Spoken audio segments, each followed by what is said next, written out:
Marcus Davis had spent his entire life fighting injustice, but one unjustified traffic stop changed everything.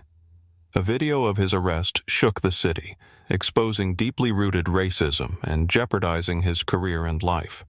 What happened next would shock even the most seasoned observers. But let's start from the beginning.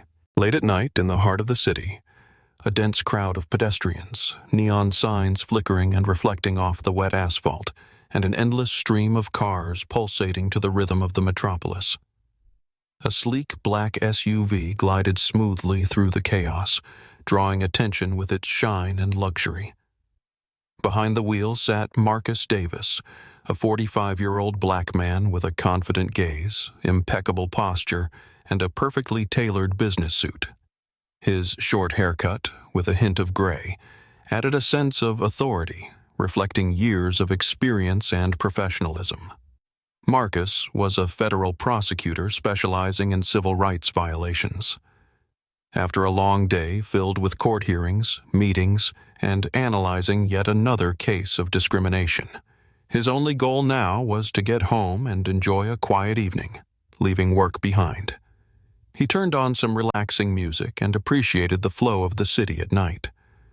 Suddenly, red and blue lights flashed in his rearview mirror. A split second later, a sinking feeling of unease settled in his stomach.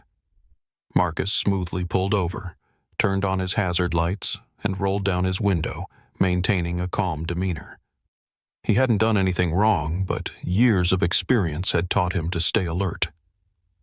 The police car stopped behind him, and within moments, a white officer, appearing to be around 30 years old, approached his window. His narrow face, sharp features, and cold blue eyes carried an expression of superiority. His badge gleamed under the streetlights. "Officer Miller?"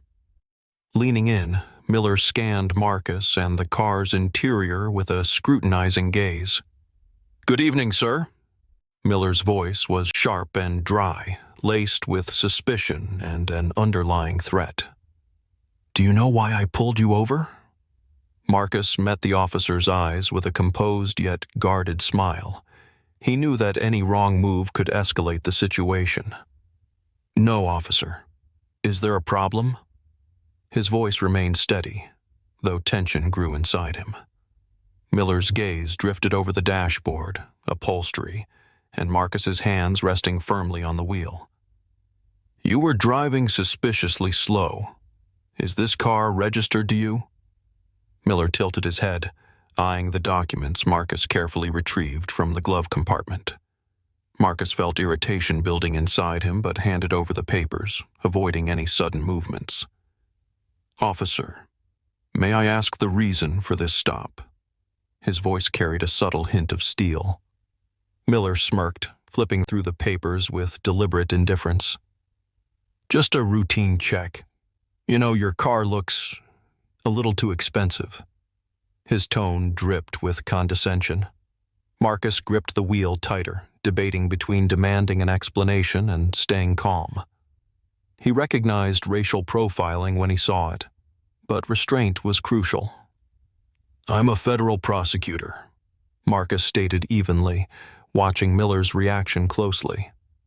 The officer's face briefly paled, but he quickly composed himself, clearing his throat nervously. Confusion flickered across his eyes before he regained his rigid composure. Marcus remained watchful, tracking every movement. Officer Miller froze, holding the documents tightly. His jaw clenched, fingers gripping the papers harder than necessary. He assessed Marcus with a newfound wariness, clearly thrown off by his profession but unwilling to back down. "That doesn't matter, sir." Miller's tone hardened. "I need to inspect your vehicle for possible violations." Marcus noticed a few bystanders slowing their pace, drawn to the scene. Some discreetly pulled out their phones, recording the interaction. Their faces reflected a mix of curiosity and concern. "Officer, you are aware that unlawful stops and racial profiling violate federal laws?" Marcus stated firmly, keeping his hands on the wheel to avoid any misinterpretation. Miller glanced at his partner, a stocky man in his 40s with a thick mustache and tense expression. The partner nodded slightly, signaling that the situation was escalating beyond control. "We're just doing our job, sir," Miller attempted to justify, but the confidence in his voice had waned. Marcus silently reached for his phone and began recording, ensuring the officers saw the red recording light. He looked Miller in the eye.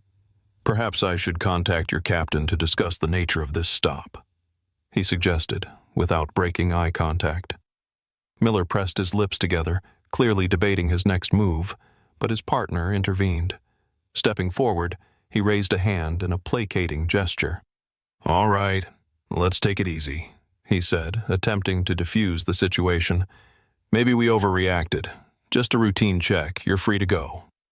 Marcus watched them intently, feeling the weight of the moment, a situation all too familiar. He collected his documents, placed them back in the folder, and met their gaze with an unwavering expression. "Thank you, officer," he said as he started his engine. "I hope we've all learned something from this." Driving away, Marcus saw the officers exchange uneasy glances in his rearview mirror. A quiet anger simmered inside him, but he knew he had handled it correctly. The question remained: how many more stops like this awaited him in the future? Marcus had no intention of making the incident public, but the situation quickly spiraled out of his control. The video of the stop spread like wildfire across social media, racking up millions of views within hours. People demanded justice, condemning the officers' actions and highlighting systemic racism within law enforcement. Hashtags calling for an investigation flooded news feeds, and local media outlets eagerly picked up the story. The next day, the district attorney's office was overwhelmed with phone calls. Journalists, civil rights organizations, and concerned citizens all demanded explanations. Marcus sat at his desk, watching news segments dissecting the incident. The footage played repeatedly on TV screens, with commentators debating whether it was a clear case of racial profiling. "Have you seen what's happening?" asked Richard, his 50-year-old white colleague, stepping into the office with a concerned look. Marcus nodded, his eyes fixed on the news ticker flashing updates about the growing public outrage. "This could be a great opportunity to bring attention to the issue," Marcus replied calmly, placing his phone aside. Richard furrowed his brow, glancing at the growing pile of legal documents on Marcus's desk. "Opportunity or risk? Do you think they'll just let this go?" he asked in a hushed tone. "Feels like you've kicked a hornet's nest." Meanwhile, Officer Miller and his partner were placed under internal review. Their actions sparked a wave of anger, and public protests erupted across the city. That evening, the chief of police issued a formal statement, assuring the public that a thorough investigation was underway. However, people demanded more than promises. They wanted real reforms. Protests filled city squares, with demonstrators holding signs that read, "End racial profiling," and "Justice for all." Marcus realized the gravity of the situation. He was no longer just an individual who had been wronged. He had become part of a broader movement for change. It was an opportunity to make a meaningful difference, but it also meant stepping into the public spotlight, bringing significant risks. The following day, a major national news network reached out to Marcus, inviting him to speak live on air. He knew his words could influence public opinion and potentially the outcome of the investigation, but he also understood that any misstep could escalate tensions further. Sitting in his office, he weighed his options, fully aware that his decisions would not only impact his career, but also the lives of countless others who faced similar injustices every day. A week later, public pressure reached a boiling point. Realizing they could no longer remain silent, city officials called an emergency press conference. The media swarmed the event, as journalists, activists, and concerned citizens gathered in the City Hall auditorium, eager for answers. The tension in the room was palpable. Everyone wanted to know whether real action would be taken. The police chief, a gray-haired man in a formal suit, stepped up to the podium. Clutching the lectern tightly, he took a deep breath before addressing the crowd. His voice was steady, but his eyes betrayed the weight of the moment. "I would like to sincerely apologize to Mr. Davis and to the entire community for the actions of our officers," he stated.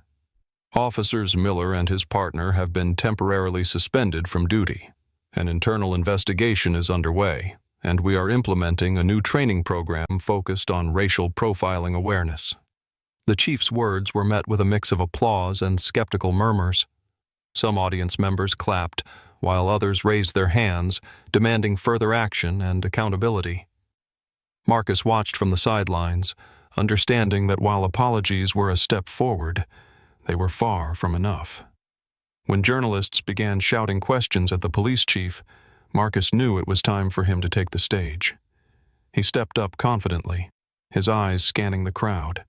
His voice was composed, yet powerful. "I didn't seek out this situation," he began, "but I'm glad it has started an important conversation. This incident is not an isolated case.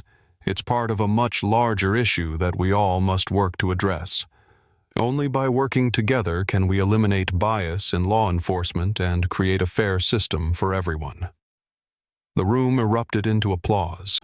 As Marcus left the podium, he was approached by activists, reporters, and legal experts who expressed their gratitude for his courage and honesty.